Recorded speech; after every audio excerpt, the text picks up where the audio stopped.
Hi, Amanda. As the host at my daughter's wedding, you have to make sure you don't make any mistakes and follow my script. If anything goes wrong, it'll bring shame upon me. Hello, Cynthia.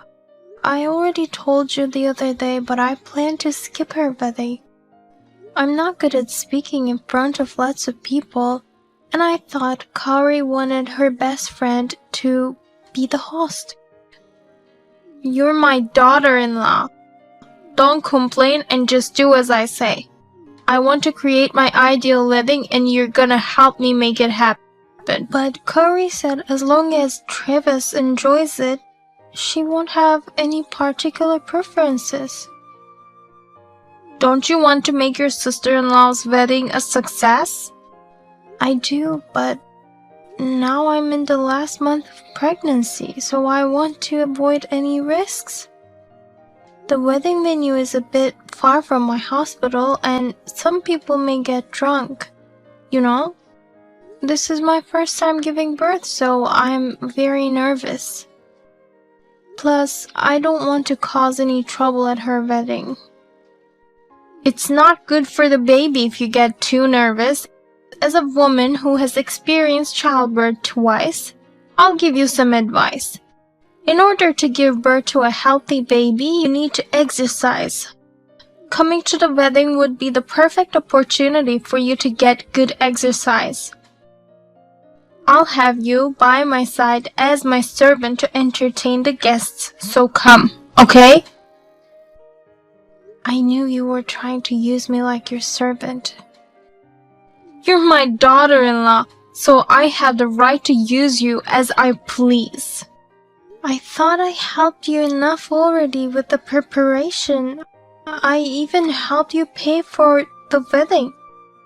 Can't you at least give me a break for the last month? Don't be lazy. Anyway, I will never allow you to skip the wedding. Got it? You useless daughter-in-law.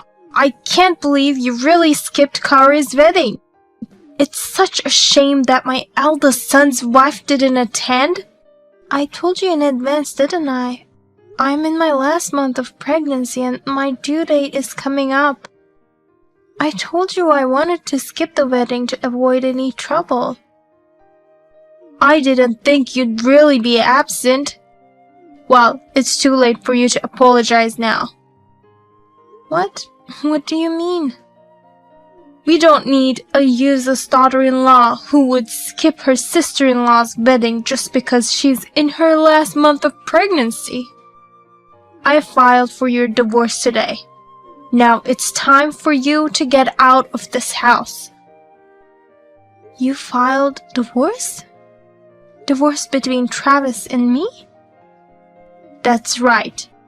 A useless woman like you is no good for my son. You can't just file for other people's divorce. I have to call the authorities right away. It's too late. It's already been accepted. I just did some research and it seems that divorce papers submitted without consent can be invalidated. Too bad. But this is all because of you, skipping Kaori's wedding. Without you, I had no one to do my biddings, and the wedding became nowhere near my ideal wedding. So I think you should just shut up and accept the divorce. Aren't you worried about the baby in my belly? Don't you hope for the best for her? Nothing bad will happen. I think you've seen too many dramas.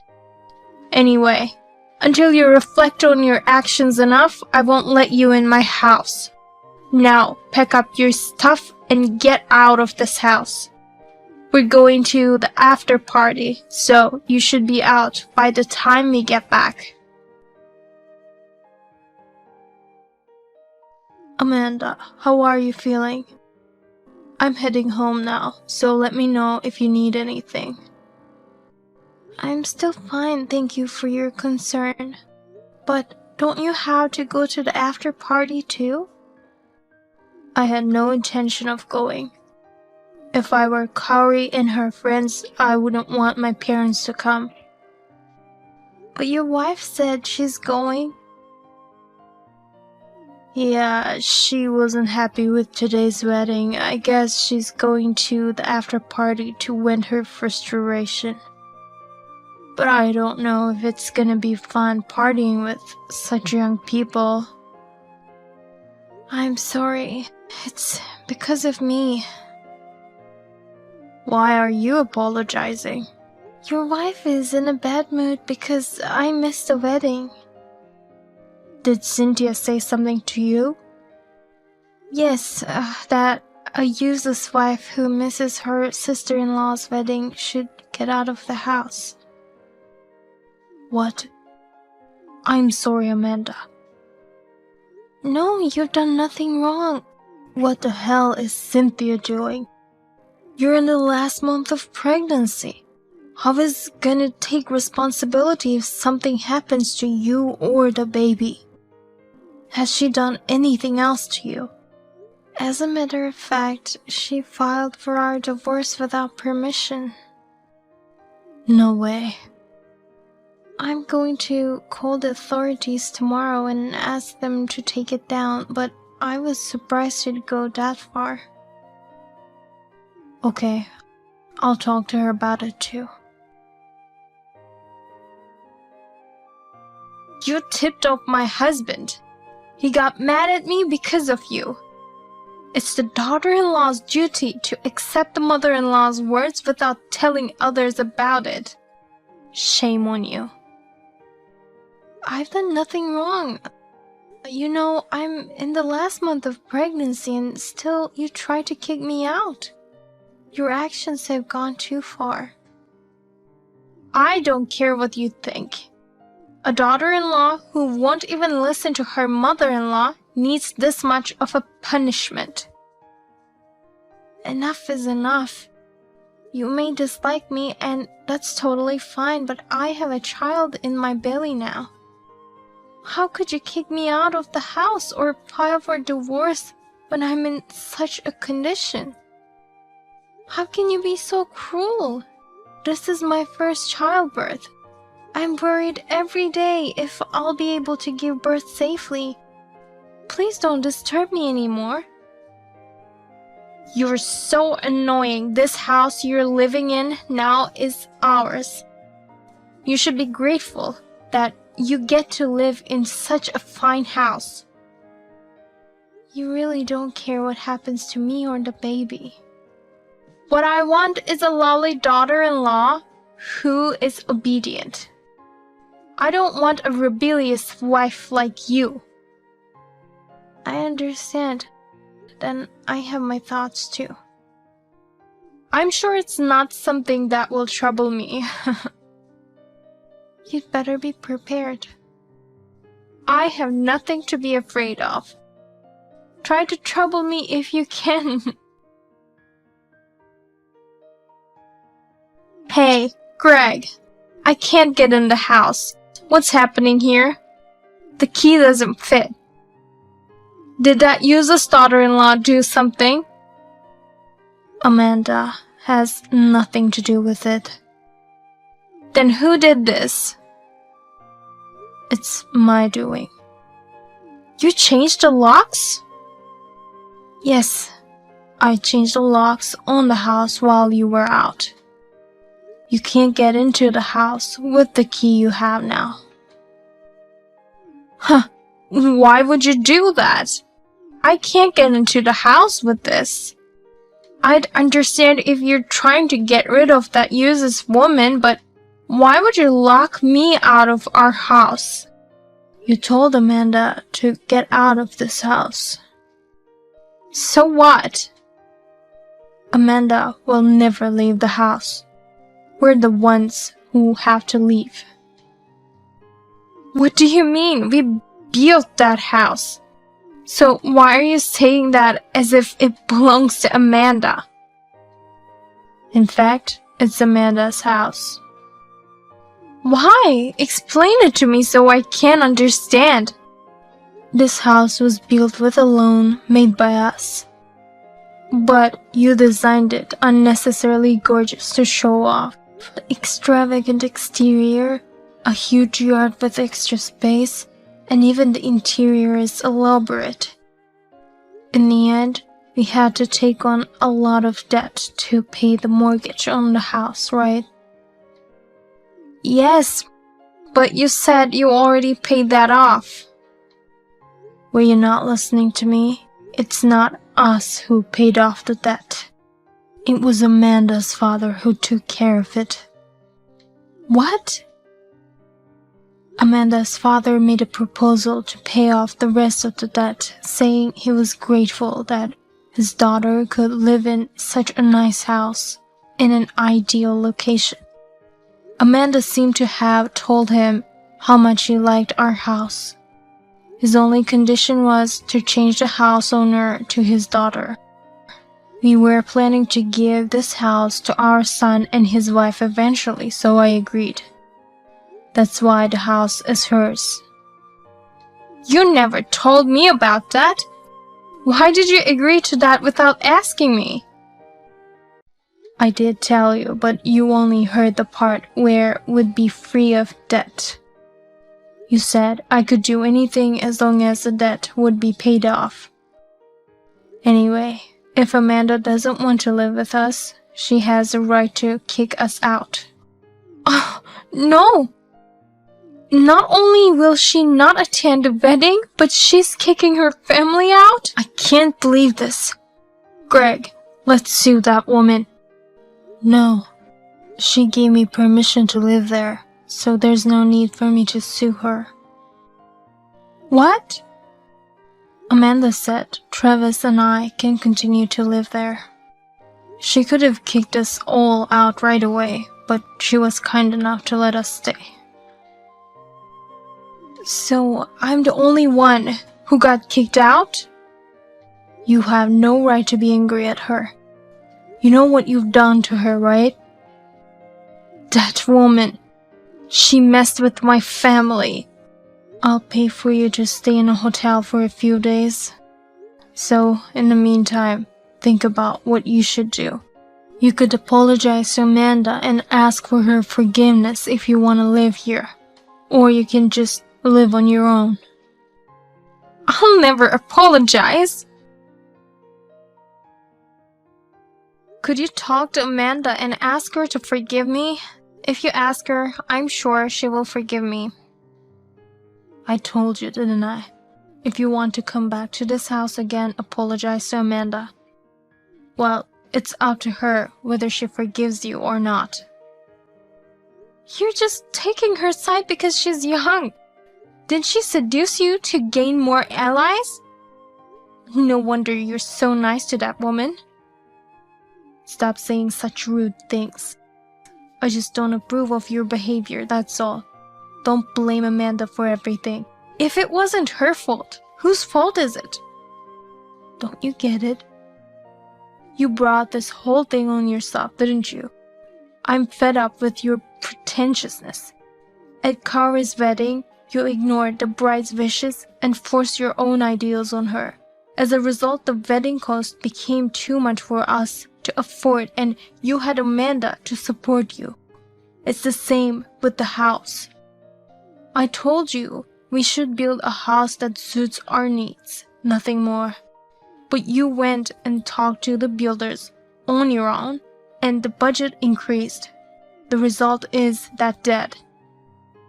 If it wasn't for Amanda and her father, we'd still be struggling to pay our debts. But the debt is already paid, so it's all good, right? It's not that simple. I have a problem with your way of thinking. Even this time at the wedding, you just tried to make your pregnant daughter-in-law work to make yourself look good. She's carrying our grandchildren. How could you do such an inhumane thing? You can still work even if you're pregnant. You're too paranoid. I guess there's nothing I can say to change your thoughts. But I'll tell you this much. It's not Amanda and our son who should file for divorce. It's us. You're kidding. I'm tired of dealing with you. You won't listen to me at all. Besides, I don't want a wife who commits crimes. Crime? What are you talking about? I assume you didn't know, but filing divorce papers for others without their permission is a crime of forgery. Amanda decided to file a police report against you. I'm her family, and yet how can she do that? Doesn't she have a human heart? Besides, if you get divorced, she'll cut ties with you and you won't be her family anymore. So no problem about that. Well, then I'll call you when I have the divorce papers ready. In the meantime, you just sit tight and stay at that hotel. I didn't commit any crime. Listen, Greg. Hey! This is all your fault. If you only hadn't missed the wedding, none of this would have happened. Then I wouldn't have been dumped by Greg. I told you I have my way of doing things. You should have cared more about others than your pride. You're overreacting about being in the last month of pregnancy. There's no problem just walking around the wedding venue. Stop imposing your values on me. It's not like you don't know how my own mother died. What was it that happened to your mother? You forgot? I'll remind you then. It happened when she was pregnant with my sister. She died in the last month of her pregnancy due to premature separation of the normally planted placenta. Her mother-in-law was always bullying her. I don't know if it was stress or overwork that caused it, but in the end, neither my sister nor my mother survived. Seeing my mother pass away like that, I was terrified of this last month of pregnancy. That's why I wanted to take it easy and rest. And yet, in order for you to look good with minimal effort, you try to put me and my baby at risk. You don't even feel ashamed of your stupid actions. I don't want to live with such a person any longer. If you had such a reason, you should have told me. You just tried to skip the wedding without any explanation, so that's why I was troubled. I did tell you that I wanted to skip the wedding in order to avoid risks, but you wouldn't take things seriously. Well, now I understand what kind of person you are. You only care about yourself. Stop saying rude things to me. Don't be puffed up just because you have Greg on your side. You're just a normal girl with a wealthy father, that's all. I wonder who it was that you asked for financial aid for Kaori's wedding. You? Oh, by the way, if you get a divorce, I'll cut ties with you, and we will no longer be family. Then I will charge you for all the money I've sent you in the past. What? Not only Kaori's wedding expenses, but also half of the debt my father paid. I'm going to ask you to take responsibility for that. There's no way I can pay for that. You're asking me to get a job at this age? If you don't have the money, then you'll have to get a job and work. Both expenses were just paid temporarily by me and my father. But you signed a contract saying you'd have to pay it back if you didn't meet the conditions. Greg is the one who was negotiating, so you should charge him instead of me. As for the wedding cost, you should charge Kaori since it was her wedding. No, the contract has your name and signature. It's only right to charge you for them.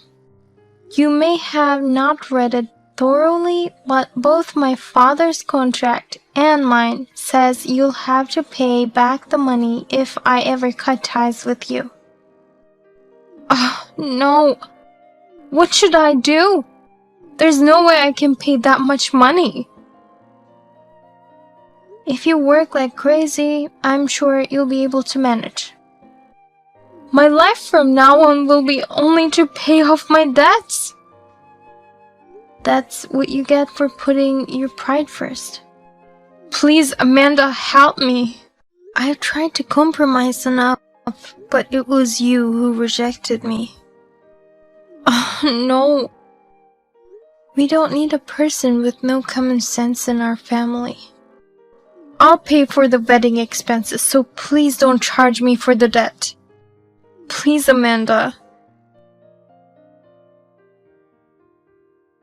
I got text from your wife a while ago. I told her what we were planning to do. I knew she'd contact you. I'm sorry to trouble you to the end. Not at all. I knew I had Travis and you on my side, so I was able to muster up the courage. I even feel a little better now that I've had a chance to vent all my anger. And actually, I reflected a bit on my own actions. There's nothing for you to reflect on, is there, Amanda? I just thought maybe I was being a little too cautious. I mean, it's my first baby, and I have some trauma with my mother's death. But I have to be more confident about giving birth, or else my baby will be worried, thinking I'm an unreliable mother. I think you will be a good mother. You've been putting so much thought into your child even before the baby is born. Thank you, Greg. I'm sure you'll be a great grandpa for the baby too. After my in-laws divorced, she asked me for an out-of-court settlement. I decided to accept the settlement on the advice of my lawyer, but her debts increased even more, and yet I hear she's still unemployed. She was recently seen hanging around a consumer loan office, so I hope she just decides to get a job instead of drowning into further debts. As for myself, my delivery went off with no problems. When the contractions came, I thought of my mother and became anxious. But the moment I saw the baby's face, everything blew away. I feel like I finally overcame years of trauma. Recently, my husband and I have been discussing when to have our second child.